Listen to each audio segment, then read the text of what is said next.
Welcome back to the channel. In this video, we are going to be discussing the Amsoil and Shell comparison test for the oil and why it's delayed. We have the motor oil geek himself to join us and kind of go through what the issues are. And there are three main ones. The last one is one that I really hadn't expected. So be sure you stick around to the end of the video to catch that one. Lake, thanks for being back here. Oh man, happy to help. That's what we're here for, right? Is to provide guidance and so you can make good, sound decisions based on data instead of feelings or fear or speculation.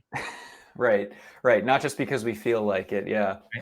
Awesome. Well, so the first issue and why that the comparison test is delayed, right? Because a couple months ago, I came out and said, okay, I've been running Amsoil signature series. Now I want to try, what's considered more of a budget oil, Shell Rotella T6 5W-40. So same weight, different oil brand. And so I started down that testing rabbit hole. And obviously you have to do at least 3 or 4 samples, right, to get the old oil out and get that new oil circulated in.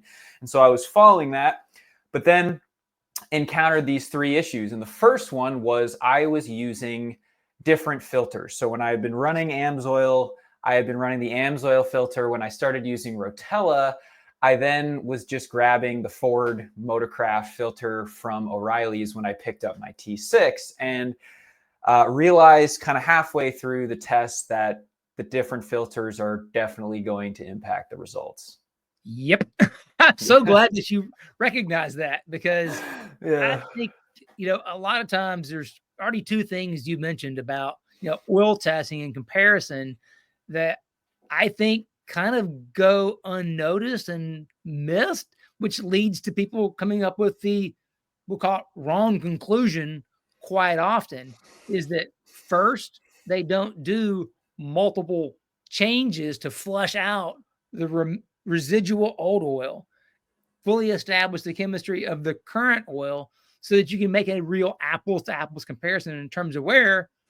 But that hidden part of that apples to apples is the filtration has to be the same because not all oil filter media are created the same.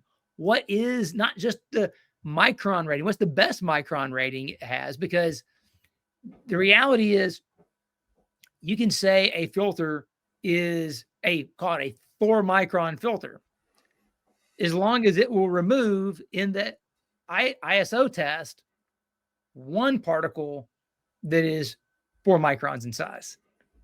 It doesn't mean it's efficient at 4 microns. It just means it can remove something that's 4 microns. So when you're looking at comparing filters, you have to look at not only what the micron rating they say on the label, but also the efficiency, or more often than not, it's at what micron is the advertised efficiency.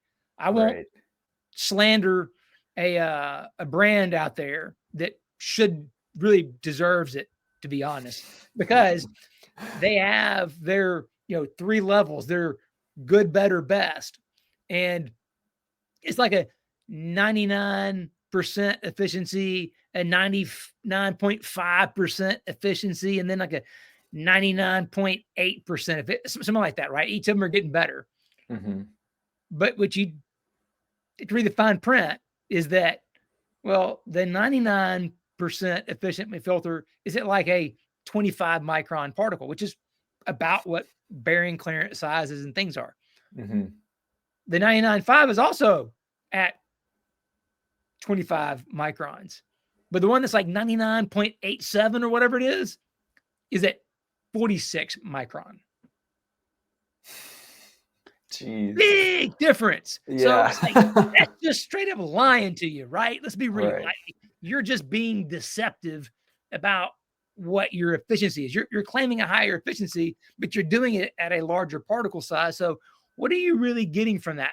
I don't know, because they recognize that most people aren't going to be able to go out there and do an ISO test, right? Which back to, if you're doing particle count testing with your usual analysis, you're going to see all those numbers and you can know if you're getting more efficient at those different sizes or not. But the reality is no one's doing that really in the broader scheme, right? There's a Right. community out there, and I thank you for this great community of people that love engine oils and like doing the testing and the science. People like you are great.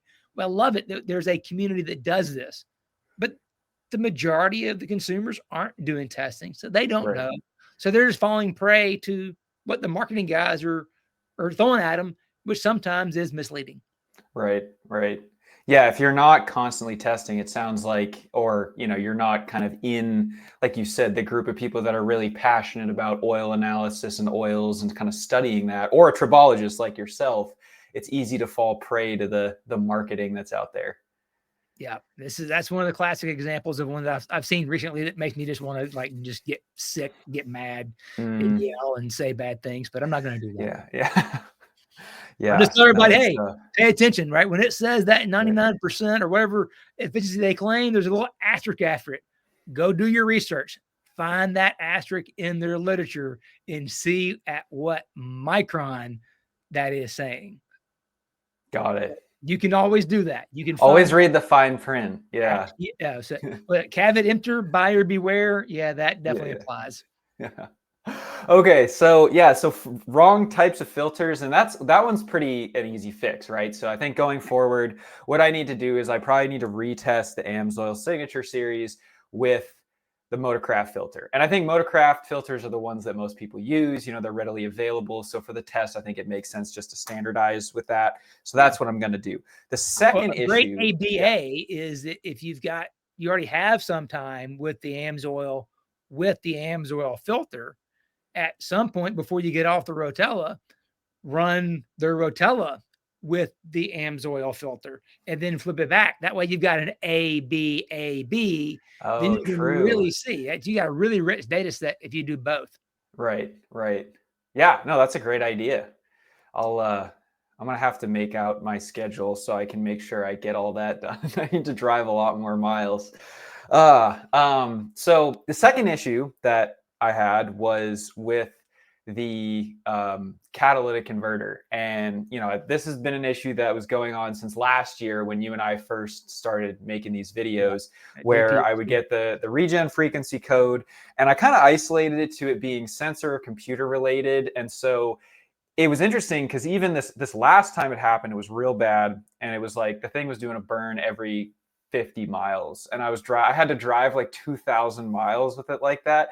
But it was crazy because it didn't impact the oil analysis as much as I thought it would. And that was that last report that I sent you, that was from that trip. So wow. Okay. what's interesting is that even though it did that, this is just my kind of speculation, I didn't have any, like, I don't think it's plugged because, I didn't have any hazing. The truck is running beautifully. There's no additional wear in the report, right? So I'm like, it has to be something software related. So anyway, I need to fix that because, it just happens randomly and it's going to confound the data in the report, even if slightly, right? Like the oil itself overall is fine, right? That oil and that report shows the oil is fine, but like it's still, if that happens, and the regen frequency changes in one session versus another, and it's doing it a bunch, yeah, it's going to confound my test results. And it's a variable that you don't want to put in. And that's the problem with, as you and I have discussed before, that we see this quite frequently with these vehicles, is that the regen cycles and the frequency of those regen cycles tends to vary quite a bit based on where people are, the fuel that's available to them. A lot of other factors are playing in, right. and you end up getting a pretty wide range of fuel dilution. Fortunately, we've seen that in that 5 to 6% range, fuel dilution, which is technically above the limit, Right. it doesn't have a really big negative impact like you would see in some other engines. But the reality is it's still a variable and it's still impacting the performance of the oil. So the best thing you could do is, take measures to eliminate that variability, That way you can actually have real apples to apples results where you don't have fuel dilution as a variable that's outside of your control. Right. Right. So yeah, got to get that fixed and then can kind of take the tests from there. But it's interesting because even with that and with the abuse that that oil goes through with, the EGR and the catalyst, how resilient the oil is to that level of mistreatment. I think that's one thing I've learned is just how resilient these modern synthetic oils are, just from getting that level of abuse, which it's interesting. Well, you got to remember, it costs about $1.5 million to do one round of diesel engine oil testing. So That's when unreal. whoever it is that typically it's the additive companies, right? It's not the marketer that's doing this. It's the additive company. It's the Lubrizol, the Afton, the Ornite, the Infiniums of the world. When they're putting forth a new additive package to be marketed, they're going to have to go get all the regulation, all the testing done, right? And there's rules that they have to do. They have to run multiple tests. So every one of those tests with the new diesel engine oil formulation is 1.5 million a pop. And that's if you pass everything the first time, which no one does because there's so many different engines. You've got Mack engines, you've got Cummins engines, you've got Detroit. You've got all these different variables, and each engine test is designed for something different. Some of them are for bore polishing, some of them are for bearing wear, some of them are for cam follower. So they pre-soot the oil. I mean, there is one test that runs for 150 hours straight that consumes an entire tanker load of diesel. Wow. Yeah. People don't realize that for the Motor Oil Geek subscribers who are watching right now that have wondered why we haven't done a really deep dive video on diesel oils yet when we're doing diesel oil testing is because I can't really afford to pay for the real kind of testing with a diesel engine like we can do with a gasoline engine, right? Yeah. We just can't go out to Shavers and just go run a week on diesel oils because he's on the budget. I'm not Mr. Beast, right? I may live in North Carolina, but I don't have Jimmy Donaldson's budget to make videos. If I did, hey, Jimmy, if you're watching, want to sponsor a video, then I'll take that sponsorship. Yeah. Go do a video. But yeah, I mean, diesel oils they're tough.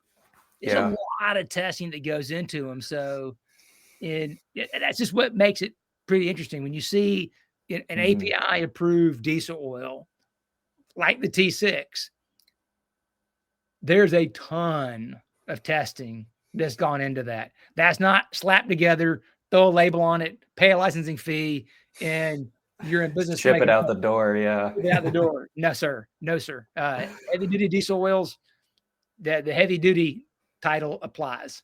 Right. Cool. Well, I did not know that, but that is really cool. And I mean, yeah, because even the Shell, I mean, this next drain interval, I think I'll probably go, 8 to 10,000 on it, and be totally fine. So, cool. Well, last thing, maybe we'll talk about this last confounding variable of my testing, and then maybe we can show people the report. But when I initially asked you about this, I had no idea it would be an issue and why it was an issue. And that is, I have an upper oil pan leak, and it's the second one I've had because I got it resealed at the dealer, and they use cheap sealant when they do a pan reseal under warranty. I don't know why. It's a Ford thing, but I have a video that I did with Bearded Ford Tech talking about that. And so next week, I'm actually going down to see him and Rain Man Ray, and we're going to take the trans out, and we're going to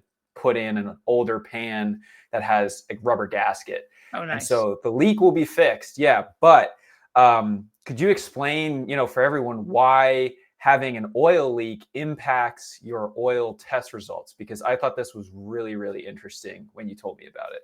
Well, when you add fresh oil, you're actually diluting the results, Right. So that oil that's leaking out isn't keeping all the wear metals and stuff in the engine. So you're having to add oil. Yeah. A perfect example is one of the other channels that I get a kick out of. I really like Javen at FreedomWorks. He has a good sense of humor. His channel's amazing, man. Yeah. I love his sense of humor, right? I really get it. I so appreciate Javen in his sense of humor, right? Yeah. When he did the video kind of mocking the whole people go crazy about, pre-filling or not the oil filter. Yeah. One of the things he did by changing the filter, I think like 50 times or something like that, what you saw was a complete straight line headed down with the wear metals. Why? Because every time he changed the filter, he had to add a little bit of oil because you can't get all the oil out of each filter. Right. So what you were seeing was this dilution trend. That's why it was a straight line, because you're adding the same amount of oil each time. So if you have a oil leak and you are adding oil to make up, you're diluting your results. Right. So you're never going to get accurate results. You're going to get a false, clean reading relative one that's not. Right. And what about even if you're not, because like this leak for me has been more of like a seep. And so I haven't, like the last few tests, I haven't had to add oil, but it would still skew my results somewhat then, right? Because there's even that slight bit of oil that's kind of seeping out through the pan. If I'm not having to add oil, I would still lose some wear metals, right? Because it's not like a perfect seal. It could change the concentration, right? So if it's more of a seep, what you could have, let's say you end up only about a quart low, so you never had to add, right? You could change the concentration some. Yeah. It's back to, you want to maintain your variables. If you weren't leaking before and you are leaking now, well, then you've added a variable, so it clouds the accuracy of the comparison. Of the results, right? If it's always leaking, then it's the same, right? Fords always leak, yeah. You got a British car, it's going to leak, right? Yeah. So if you're in a Land Rover or a Jaguar, it's going to be leaking, so it's just going to be the same, right? Sorry, it's just true. Yeah. Or if it's not leaking, just maintain not leaking. This is why I choose to do testing on the dyno. Yeah. It's so much easier to control all the variables. Now, does it cost a lot more money? Absolutely. Is it harder to schedule and do? Absolutely. But at least when we go to the dyno, we have a little more control over the environment and we can know what's going on. Again, it just makes it where there's not a single test that tells you everything. We'll go back to the diesel thing in API certification.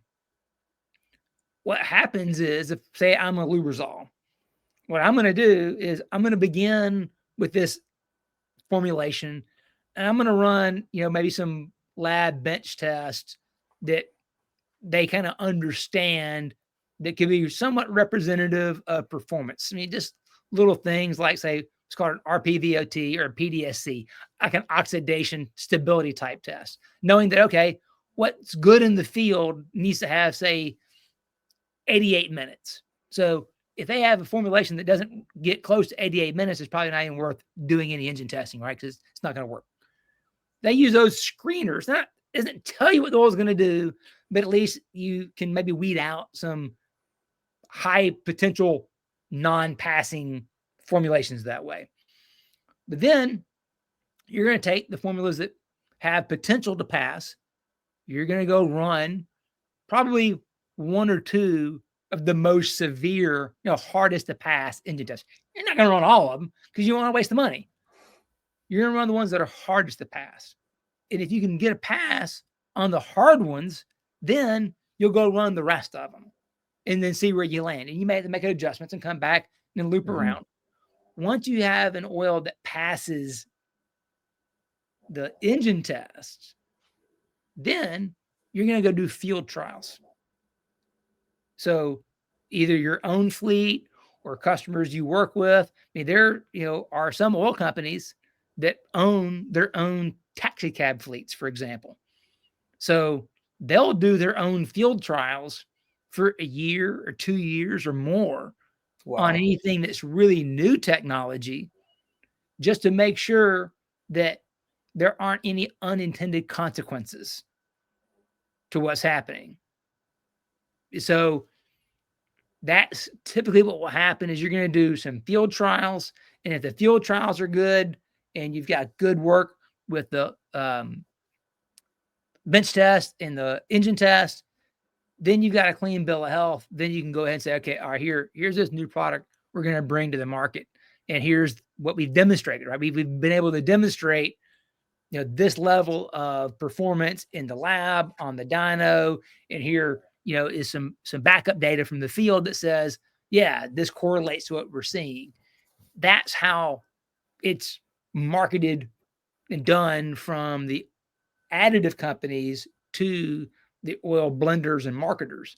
That's where they get their information from. So, all that to say is there's a lot of work that goes into all these things, and they're trying to control all those variables, but they realize that field trials alone can't tell you everything because it's so hard to get to the parts and understand, okay, what's impacting the deposits here? Was it the fuel? Was it something else? Was it maintenance intervals? Yeah, so you got to do everything to try to get the best possible picture. You can't rely on only one thing. Right.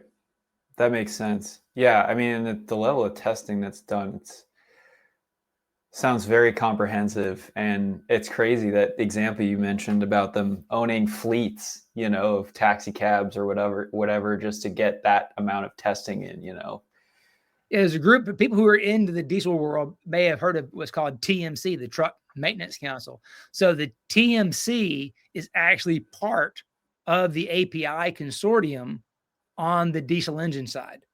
So they have a say in what goes on. So they're being consulted, they're being brought into the mix on, okay, what are the right tests? What is the correct level of severity of these tests to ensure that when a product comes to the market, they can have confidence that it's going to do what they say and believe it's going to do. So there isn't a giant negative consequence, when it comes to the market. In fact, one of the little statements in the API document says that even if you pass all the tests, it's still on the marketer of the product to do field trials on any new or novel technology to ensure suitability for performance in the market. So basically they're saying is you have to pass all the engine tests and lab tests, but if this is new technology, something really different, you got to field trial it first because it's on you to prove that it's going to work in the field, not just rely on engine tests alone, which is why you end up having companies like Afton and Lubrizol and other companies owning taxi cab fleets so they can prove stuff out. Well, do you want to show people my last report? Just in case, I've been doing the Rotella. We did it at 0, 3,200, 6,000, and 7,400 miles. And I figured, people have been asking how Rotella is kind of doing in terms of, working up those longer oil change intervals. And so at least they'll be able to see, I don't want to show the Amsoil because you don't want to draw any false conclusions, right. But the Rotella on its own is, it's doing a good job. So, oh, absolutely. I mean, if you compare back to the very, 0-hour sample and you see that the oxidation really hasn't changed, I mean, from 16.5 to 18.4, that's nothing of a change. So it means even at 7,500 miles, it's hardly even aging, really. Your soot is less than 1%. So you're just barely over 0.5% of soot. So the limit where you say there's a problem is 2%. So you like to see that under 1%, but it says, okay, you have room to go up in both oxidation stability and soot. Of course, the biggest limiting factor is the fuel dilution. And like you mentioned earlier, there's less fuel dilution at 7,400 miles than 6,000, which shows that the amount of fuel that's being used in the regen cycle and when that's happening and what kind of conditions that is happening in is causing that variability, that can have a negative influence. Now, at lower mileage, it was below 4, so everything was fine. But we're over 5 when you get into the higher mileage. And so that just is a good example of got to fix that variable so that we can. Right. But if you look beyond that, though, I mean, 21, 23, 16 parts per million iron, that's really good. That's very low. I mean, you're less than 5 parts per million per 1,000 miles on the samples that are greater than 5,000 miles, which is where that math really works well, and is representative of what's going on quite well. So, yeah, those are excellent results. There's nothing to be ashamed of right here. Right. So you couldn't, I mean, aluminum is less than 5 parts per million. Man, that's great. I mean, there's nothing out of the normal, nothing that says you couldn't go 8, 9, probably 10,000 miles on this oil in your application pretty easy. Right. Cool. Well, that's good. And it's awesome to see it perform in that way. And, you know, I know at this point, again, it's there's a lot of people in both camps, people that love Amsoil or love Shell. And I just want to try to get as accurate of a comparison as I can. And like you had said, trying to control the variables gets expensive. And I'm learning that, especially with the oil pan reseal, because you have to either pull the cab or pull the transmission to get the upper pan out. So we are going to, probably do some other stuff while we're in there. Going to do like the rear main seal and, just poke around a bit, make some videos, but should be a good time. So thank you so much, Leigh, for coming back on the channel. And we'll get you some more data here. I got a big trip coming up. I'm driving from Washington to Florida. So it should be about 3,200 miles. Yeah. So I wouldn't drive, but the whole reason I'm going is to go visit Ray and Anthony. So we'll get it done. Awesome. Well, safe travels, man. Thank you. Appreciate it. Thanks for coming on. And for everybody who watched, thank you. Be sure to subscribe to Lake's channel, The Motor Oil Geek, and my channel, PowerStroke Maintenance. And we'll see you soon with the comparison between Shell and Amsoil. Cheers.